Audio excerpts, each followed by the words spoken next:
अपूरला आणण्यात आलं आणि त्या वधस्तंभाला बांधण्यात आलं. पहिली शिक्षा सुनावली औरंगजेबानं, ते म्हणजे डोळे करायचे. ज्या डोळ्यांनी आयुष्यभर त्या सह्याद्रीचं सौंदर्य बघितलं, ज्या डोळ्यांनी शिवप्रभूंचं स्वराज्य मोठं होताना बघितलं, तर डोळे आता कायमचे जाणार होते. हापशा हातात ते लखलखत्या त्या सळ्या घेऊन आले, गरम सळ्या. संभाजी महाराज ताटपणे उभा होते. हापशे आले, जवळ आले, जवळ आले, जवळ आले आणि संभाजी महाराजच्या डोळ्यात त्यांनी त्या सळ्या सळ्या खुपसल्या.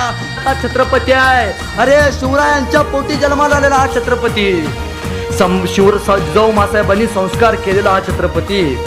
हनुमानाला सिंदूर फासावा तशी अवस्था केली होती संभाजी महाराजांची. पण राजा गप्प होता. कोणासाठी?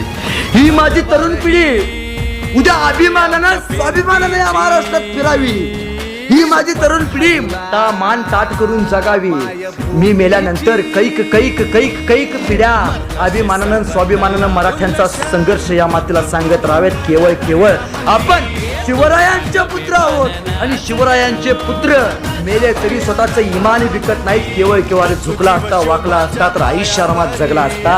सोसलं कुणासाठी? माझ्या या तरुण पिढीसाठी.